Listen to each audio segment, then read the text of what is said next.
You're listening to an archived Cabral Concept podcast.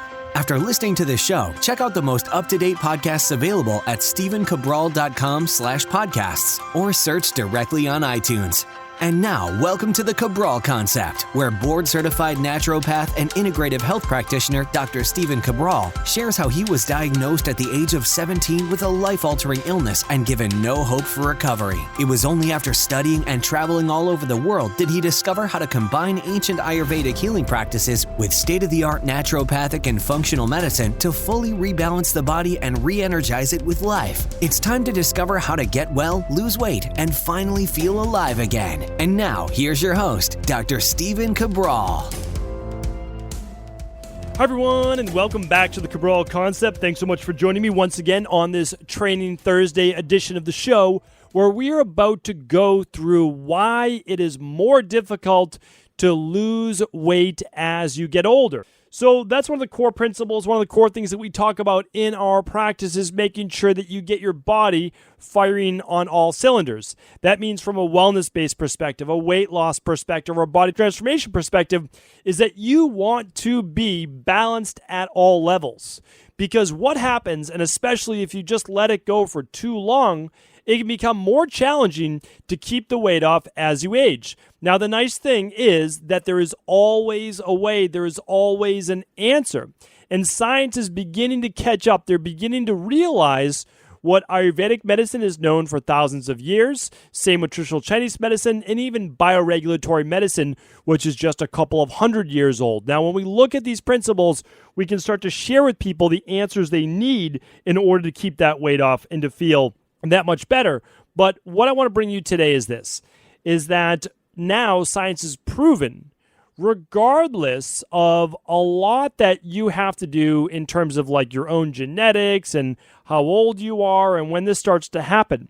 There's a recent study, and I want to share with you that information today, is that they looked at 54, now again, it's not a huge study, but it makes sense and it is definitive, so I want to go over this with you. Looked at 54 men and women. And they looked at it over a 13-year period of time. That's significant. And what they found was this, that there was less fat cell turnover. I'm going to get specific with you. So these are called adipocytes and adipose tissue. And there was less adipocyte turnover at a tissue level, whether a person lost weight or gained weight. So the turnover was actually much slower as people aged. And you might say, well, what does that matter? Well, we went through this a little bit just a couple weeks back, and I want to bring that show to you right now. And then I'm going to give you what to do about all this in just a second. But we went over how to actually differentiate between something called white adipose tissue and brown adipose tissue, WAT and BAT. That's what we call them for short. Well, the white adipose tissue, and I'll find you that specific one, the white adipose tissue is actually more of the subcutaneous fat that is not allowing you to burn fat as quickly. So that was on episode 1329. That's an important one because after today's show, I would love you to listen to episode 1329 because you're going to get to hear the different ways on that show that will help to stimulate faster adipose tissue turnover, more fat burning, and also shift some of that white adipose tissue to brown adipose tissue, which is much more thermogenic. It burns more body fat, believe it or not. There is a type of body fat that actually promotes fat burning. And so I want you to listen to episode 1329 after this today. But this study was really interesting because it's going to be used in the future to develop mechanisms. And yes, that's what one of the beauties of modern science, as long as we can do it from a natural-based perspective, in order to increase adipose tissue turnover. Now you might say, well, why does that matter? As adipocyte turnover slows down, as your body's ability to tap into body fat slows, your actual metabolic rate slows. So just yesterday in the show, we talked about low thyroid and hypothyroidism. And you can begin to start to see, as the body becomes more sluggish and more slow, the overall metabolic rate lowers. That means typically there's less muscle tissue, turnover, actually rebuilding those muscles. There's less blood flow. There's lower mood, less blood flow to the brain for memory, for brain fog. there's more inflammation, there's less rejuvenation going on in the body. So we want to look at this a little bit more holistically than just being able to keep the fat off, because I'm going to give you one more stat in a second that's pretty remarkable over the 13 years what happened. But we want to look at this as overall wellness. Your body needs to know that it should stay young. That's the point of today's podcast. We need to give it a reason so that we lower its overall biological age. Every single calendar year, your body will get 1 year older, or I should say your age will get 1 year older chronologically. But that does not have to be the case with your body.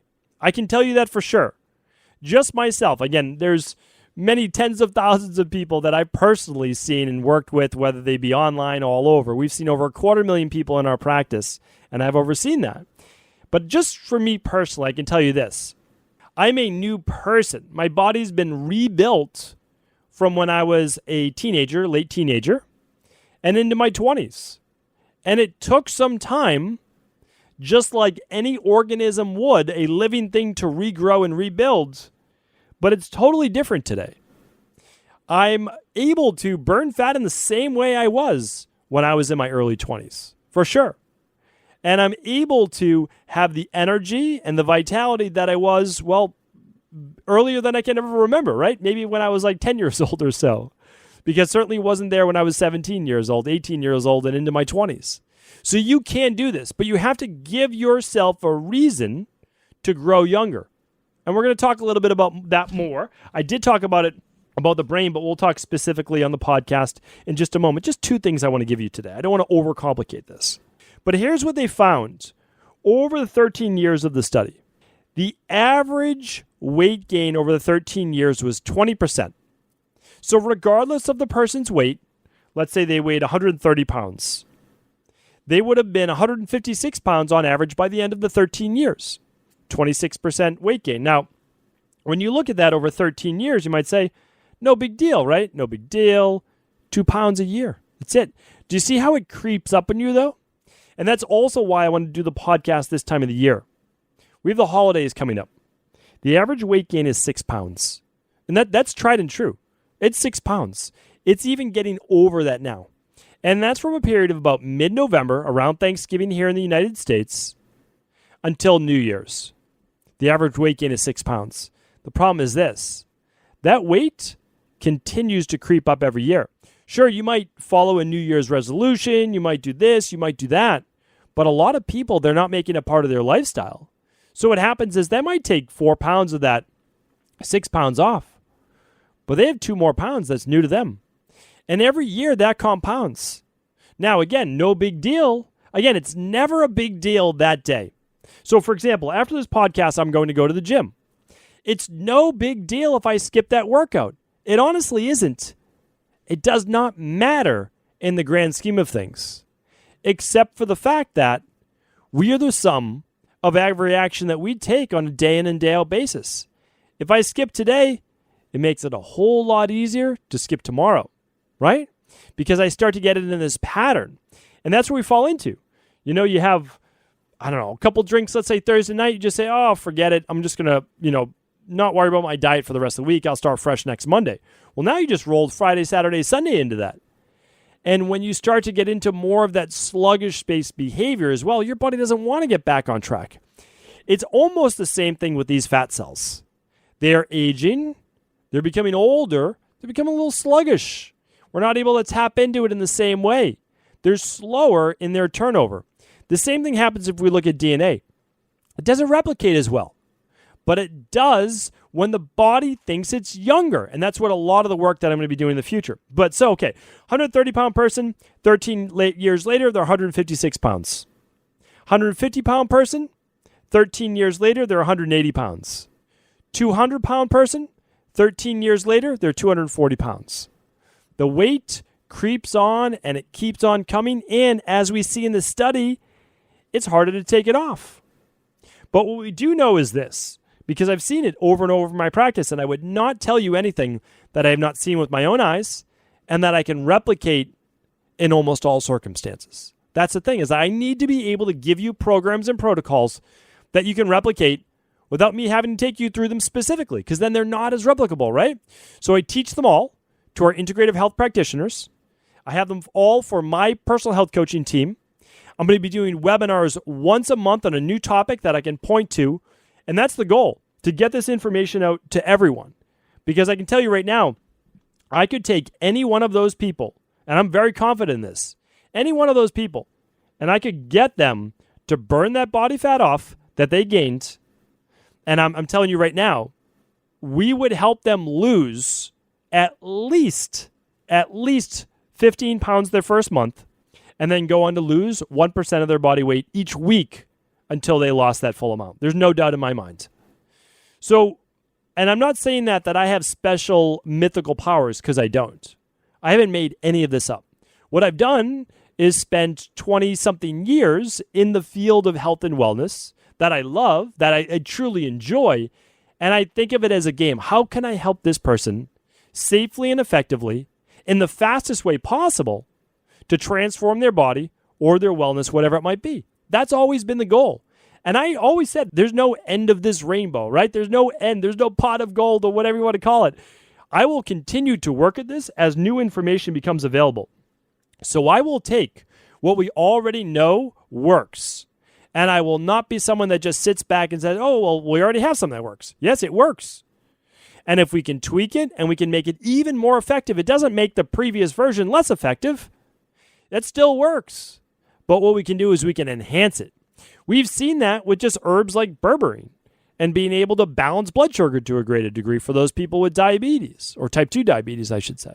So remember, there are ways, and we are developing new ways all the time to enhance what we already know. Well, a couple things I can tell you is this. Here's what we do know for you to start growing younger today. And I'm going to be doing a show on this. Let me see if I can actually find the date, because I've wanted to do this for a while now. And I don't have it yet, but I'm going to put it into my notes for ways to increase autophagy. Okay, I'm just going to put this in my notes right now in real times. So, ways to increase autophagy. The reason why I want to do this is this. Too many people are saying that, and again, I totally understand it, but the only way to burn fat and to really get into autophagy, which is autophagocytosis, where the body begins to eat up bacteria in the bloodstream and begin to destroy cancer cells naturally. Remember, our bodies are programmed to heal themselves. They really are. We have to tap into that. It's not always easy, but we can do it. So I'm going to give you the additional ways to tap into autophagy, which, again, 2016, Nobel Prize in Oncology, which is the study of cancer-based medicine. And it was something built into us. The doctor who figured this out, they didn't figure it out because, again, this was back in Ayurvedic times as well, but rediscovered it and put science to it. Well, Japanese doctor, and discovered this in 2016. Amazing, great breakthrough, brilliant man. Oishi, I wish I could remember the specific name, and I'm going to get that for you. So we have this brilliant doctor, sit in the lab, knows there's more to this. How do we get the body to grow younger? How do we kill cancer cells naturally? 2016 finally culminated, and then that starts to come out to the world. I talked about it on the podcast many years ago. I talked about it in the rain barrel effect, and it is one of the main ways that we want to take advantage of this new fountain of youth. The doctor's name was Dr. Osumi, O-H-S-U-M-I, professor at Tokyo Institute of Technology, Institute of Innovative Research. How's that for an institute name? That's impressive. So here's what we can do, though. I'm going to give you 2 ways today, because we always want to be moving forward and every day taking action. There's a reason why I did this on a Training Thursday show. One of the ways that we can elicit autophagy and our body's ability to grow younger, to turn over more body fats, is through exercise. And one of the forms of exercise that we have spoken about in the past, but I want to give you a quick update on that again, is interval-based training. There are multiple factors to this. So I've given you research on how aerobic training, that means basically cardio. Think about going out for a brisk walk. Think about going out for a light jog. Steady state, heart rate stays the same. using oxygen through your aerobic system, your heart and lungs, as the main energy source, okay? So if we look at that, great, that's aerobic. That actually does help with anti-aging too.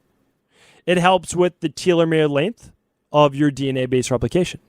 But we're talking about autophagy right now. And one of the things I want to give you is interval-based training. So combining that with aerobic, because I think you should do both, I really do. There was a time in my life when I was only focused on body transformation, helping that with people. And I was basically only doing interval training and resistance strength training. And it works. Don't get me wrong. It's amazing for transforming your body. Now, I want people to transform their body, but I also want them to live a long time. So I want to combine both. But with the interval-based training, give you an example. And again, we can go to stephencabral.com/podcasts. Lots of shows on interval training. If I were to go there right now, let's just go to stephencabral.com/podcasts. And I type in interval training or just interval. I want to see how many shows pop up. Okay, so as I'm doing that, we're going to get you that information, and then you're going to be able to go to those shows. 29 search results, 29 different programs on interval-based training, right? So let me give you an example, though, just to make it a little bit easier, and then you can delve deeper, especially if this is your first time hearing about it. Interval-based training is allowing you to work in the anaerobic-based energy system. That essentially means without oxygen. Yes, your body's still absolutely getting oxygen, don't get me wrong. But we start to move into a phosphate, more of an ATP, which stands for adenosine triphosphate. We work in a system that the body's burning glucose and other forms of energy, quick forms of energy, and it's using that instead of looking at a larger amount of body fat. But what we find is over time, that creates a metabolic disturbance, and I'm using that in air quotes. That metabolic disturbance means that your body, even after the workout, has to work on getting back to homeostasis. This goes well beyond what we call EPOC and how much oxygen your body consumes post-exercise. And I've done a podcast on that. So if these things interest you, I invite you to go back, listen to previous podcasts. The information is there. It's all free. I want you to start to build up your knowledge repertoire. I'm telling you right now, if you go back in today's episode 1364, head on over to stephencabral.com/1364 for today's show notes and links. But if you go back and you listen to previous 1,363 shows, and I know you probably won't be able to do that in one day, but if you were to go back and listen to those, I really believe, and I want this for you. Again, these shows are free. I want this information for you. If you take the time to listen to the information, you will develop a massive knowledge base. It's a knowledge base that I wish I had when I was 17, 18, 25 years old, trying to figure out how to heal, and then shortcut my way to success, continue to learn, teach that to others. Because I really don't think that I needed to suffer for 10 years. I don't think that anybody needs to suffer for that long. If you're passionate, you're passionate. You'll continue to learn. I've learned to this day, and I've been well now for many years. So that's what I'm trying to do with the show, and that's simply why I wanted to share it with you. Now, an example of interval training is this. Interval training would be doing somewhere from 10 seconds, 20 seconds of all-out work to up to about 60 seconds. The human body can go all out for about 90 seconds, but if you go all out for 90 seconds, your recovery is going to have to be much, much longer. So I prefer to go all out for somewhere around 20 seconds, maybe 40 seconds, and then rest for about 3 to 5x that. So, as an example, this is a beginner interval we give for people on an upright bike all the time. We do 20 seconds of sprinting, followed by 40 to 60 seconds of rest. So the less time you sprint or you have to move fast, the less recovery you need. If you go a minute all out, you're going to need 3 to 5 minutes to really recover from that. Now, I know a lot of people on the other end will be saying, no, I don't need that long. You probably didn't go all out then. That's the thing. So again, warm up to this. You don't have to go crazy. We usually do 50% all out. Then we go about 70, 75% all out. And then we're 90% to all out by the third interval. And then we can go all out for another 3 to 5 intervals after that. So really easy way to do it. Another way we do it, which isn't necessarily all out, but we use resistance training. So we do basically a tricep, 3 exercises in a row. Let's just say it's a push exercise, a pull exercise, and then some type of core-based exercise, okay? And we'll do that, and each one lasts for about 30 seconds or so. So over 90 seconds to 2 minutes, we're pushing the body hard, we're working the anaerobic threshold, we're doing weight training, and we're also tapping into then more of that anaerobic system.